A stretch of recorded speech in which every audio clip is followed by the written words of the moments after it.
La Torah dit que lorsque Mashiach va venir, Dieu va nous circoncire le cœur. C'est-à-dire que Dieu va enlever le mal qui est dans notre intérieur.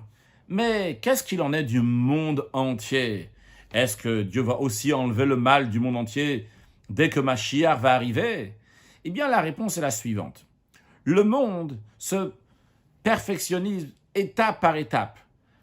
Nous avons l'étape actuelle, celle de l'exil, qui est la première étape, celle de base, dans laquelle on doit combattre constamment le mauvais penchant en rajoutant des actes de bonté, des bienfaisances, de rajouter de la lumière, de rajouter des choses positives dans le monde. Et par cela, la lumière repousse l'obscurité du mauvais penchant.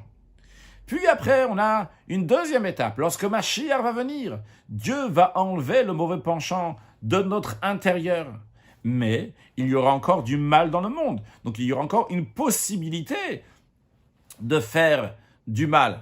Possibilité potentielle, mais il y a cette possibilité. Et c'est d'ailleurs la raison pour laquelle, que même lorsque Mashiach va venir, il y aura encore la notion de servir Dieu, de faire des efforts pour servir Dieu. Et pas seulement qu'il y aura la notion de servir Dieu, mais le service de Dieu sera la perfection lorsque Mashiach va venir. Mais ce n'est pas l'étape finale. L'étape finale, c'est celle qu'on appelle celle de la résurrection des morts.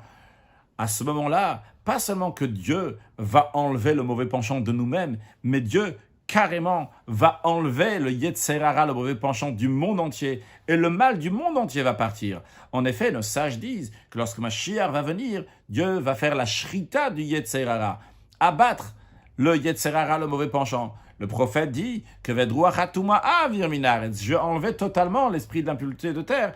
Cette prophétie-là, ça va être dans la dernière étape dans laquelle il n'y aura plus du tout du mal dans le monde. En attendant, à nous de rajouter des actes de bonté, de bienfaisance pour accueillir très prochainement Mashiach Now.